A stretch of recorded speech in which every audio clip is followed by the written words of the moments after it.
नमस्कार मित्रों, कैसे हैं आप लोग? अच्छे हैं? अच्छी बात है। मैं Rajesh, Shri G K Jain higher secondary school, Royapuram, Chennai 13।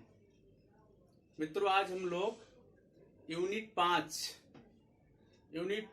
19वीं शताब्दी में सामाजिक और धार्मिक सुधार आंदोलन, पाठ का नाम क्या है? 19वीं शताब्दी में सामाजिक धार्मिक सुधार आंदोलन के बारे में चर्चा करेंगे, जिनमें से मुख्य क्या है?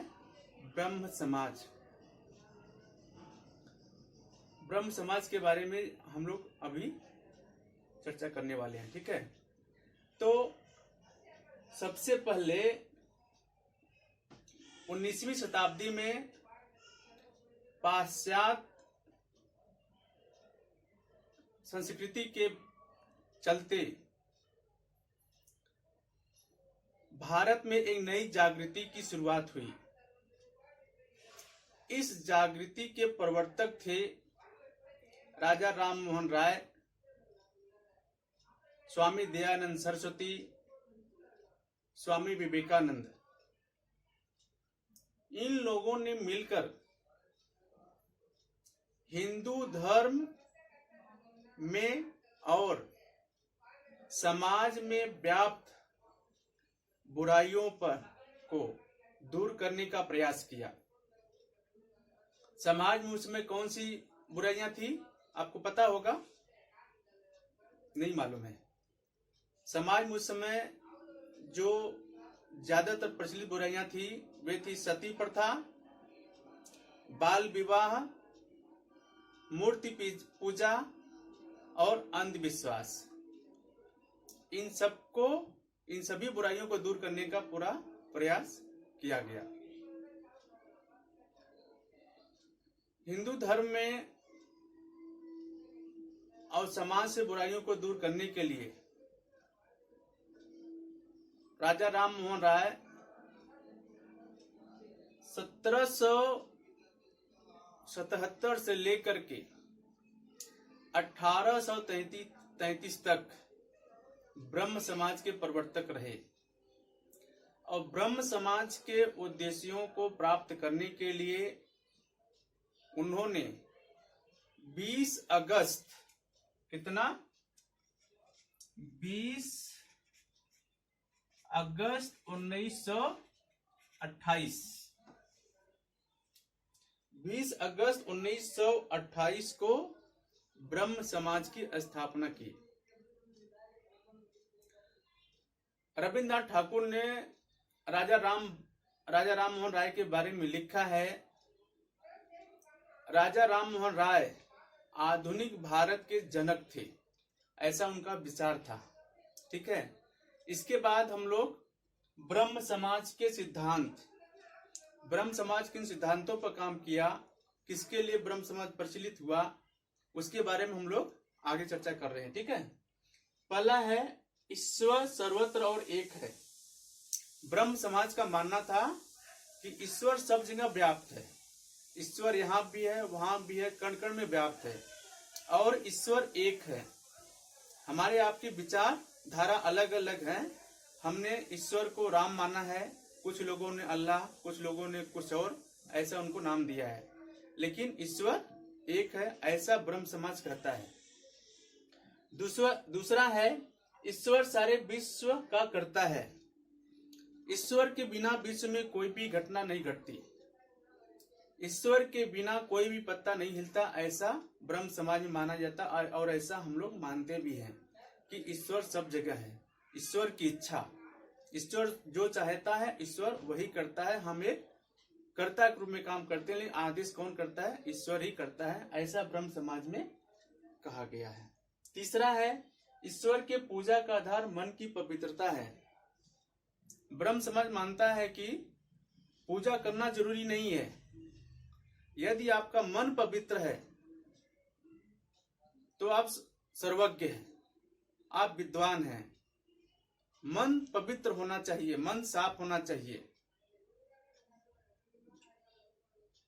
यहाँ पूजा में मन लगाए बैठे हो, लेकिन उधर दिमाग मन क्या है, कहीं दूसरी जगह भटक रहा है, किसी के पैसे की चोरी के बारे में सोच रहा है, कोई गलत काम करने के बारे में सोच रहा है। तो ऐसा पूजा करना जरूरी नहीं है। मन पवित्र है तो सब ठीक है, पूजा करने की आवश्यकता नहीं है। अगला है, सभी धर्म एक समान है। हिंदू धर्म हमेशा ही मानता आ रहा है कि सभी धर्म एक जैसे हैं, लेकिन दूसरों धर्मों ने हिंदू धर्म को कभी भी बढ़ावा नहीं दिया। लेकिन हिंदू धर्म जो है सभी धर्मों को एक समान दृष्टि से देखता है और सभी धर्मों को समान वरीयता देता है, सभी धर्मों को मानता है। हमारे हिंदू धर्म में ऐसा कहा गया है, ठीक है, सभी धर्म एक समान है। अगला है, ब्रह्म समाज मूर्ति पूजा का त्याग करता है। ब्रह्म समाज का सिद्धांतों में से एक सिद्धांत ऐसा है जो मूर्ति पूजा का खंडन करता है। ये मानता है कि मूर्ति पूजा करने से कोई फायदा नहीं है, मन साफ होना चाहिए, मन पवित्र होना चाहिए, ठीक है। नेक्स्ट है, ब्रह्म समाज वर्ण व्यवस्था का विरोधी है। कहने का तात्पर्य ब्रह्म समाज जो था जाति प्रथा, वर्ण प्रथा आदि सबका विरोधी है। वह एकदम निष्पक्ष सभी लोगों को एक समान मानने का विचारधारा रखती थी। अगला है, सभी जीवों पर दया करना ही परम धर्म है। हमारे जैन धर्म में भी ऐसा कहा गया है, अहिंसा परमो धर्म। अहिंसा ही सबसे बड़ा धर्म है, अर्थात जीवों पर हमको दया करना चाहिए, जीवों को हमको सताना न चाहिए। चाहे कोई भी जीव पर कोई भी प्राणी है उसके ऊपर हमको दया करना चाहिए, किसी भी प्राणी की आत्मा को हमको तकलीफ नहीं देना चाहिए। ऐसा हिंदू धर्म में भी कहा गया और ऐसा जैन धर्म में भी कहा गया है। अगला है, ब्रह्म समाज प्रार्थना में विश्वास रखता है। हमको मूर्ति पूजा करने की आवश्यकता नहीं है।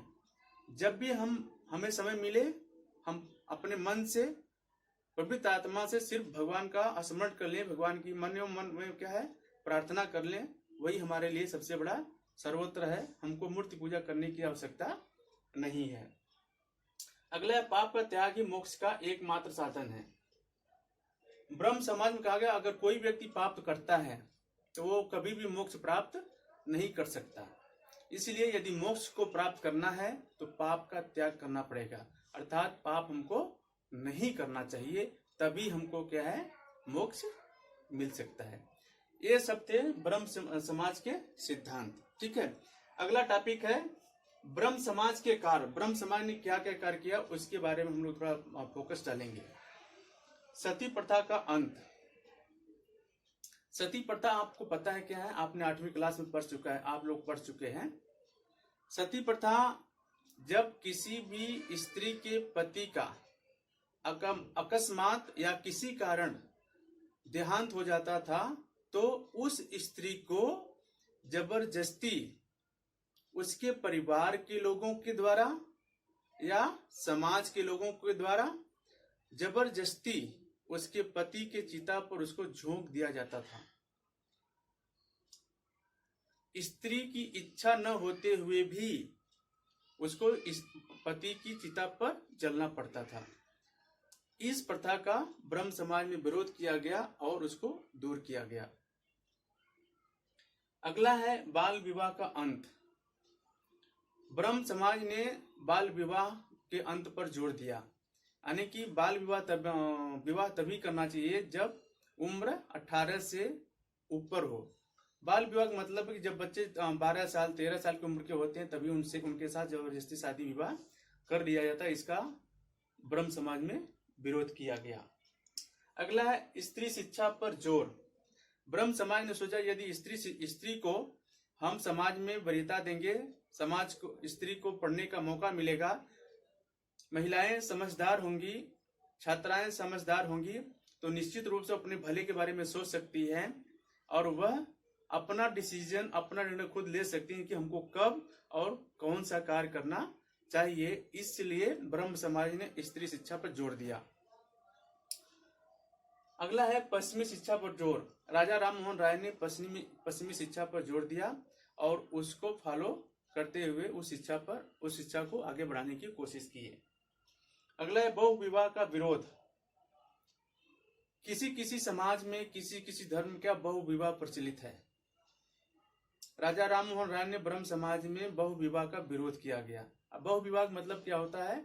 एक पति जो है अधिक पत्नियों को एक साथ में रख सकता है, इसको हम बहु विवाह करते हैं। एक आदमी बहुत सारा शादी कर सकता है, उसे बहु विवाह के नाम से जानते हैं। इसलिए बहु विवाह पर राजा राम मोहन राय ने ब्रह्म समाज के माध्यम से उस पर जोर दिया, उसको खत्म करने की कोशिश किया। पर्दा विवाह। बहुत सारे धर्मों में पर्दा प्रथा का विरोध। बहुत सारे धर्मों में पर्दा प्रथा का अर्थ क्या होता है कि बहुत सारे धर्मों में आप देखेंगे ऐसे बुर्का डालते हैं बहुत सारी महिलाएं। मुस्लिम समाज में या हिंदू समाज में जब महिलाओं की जब नई स्त्रियों की शादी होती है तो ऐसे बुर्का डाल के आते हैं। तो उसका इन्होंने क्या किया? विरोध किया कि ये जो गलत है। सभी स्त्रियों को समान, पुरुषों के समान जो है उनको दर्जा मिलना चाहिए। ये कोई जरूरी नहीं कि वो पर्दा डाल के किसी के सामने साथ में आए। अगला है विधवा विवाह का प्रोत्साहन। सबसे इम्पोर्टेंट चीज है कि राजा राम मोहन राय ने विधवा विवाह के प्रोत्साहन पर जोर दिया। अर्थात यदि किसी स्त्री के पति का देहांत हो जाता है तो पहले समाज में प्रचलित था कि उस स्त्री को जीने का अधिकार नहीं है, लेकिन ब्रह्म समाज ने इस पर जोर दिया और उसने कहा कि नहीं, यदि स्त्री चाहे तो वह दूसरी बार वह अपनी शादी अपने स्वेच्छा से कर सकती है। इसलिए कहा गया विधवा विवाह का प्रोत्साहन। जाति प्रथा का विरोध। ब्रह्म समाज ने जाति प्रथा का बहुत जबरदस्त तरीके से विरोध किया। जाति प्रथा क्या होता है? वो दूसरी जात के, हम ब्राह्मण हैं, वो दूसरे लोहार हैं, वो दूसरे हैं, तो इसका ब्रह्म समाज विरोध किया। नहीं, सभी लोग एक समान हैं, कोई भी जाति छोटी बड़ी नहीं होती है। मित्रों, आज के टॉपिक में बस इतना ही। कल हम लोग दूसरे टॉपिक पर चर्चा करेंगे। तब तक के लिए इतना ही। धन्यवाद।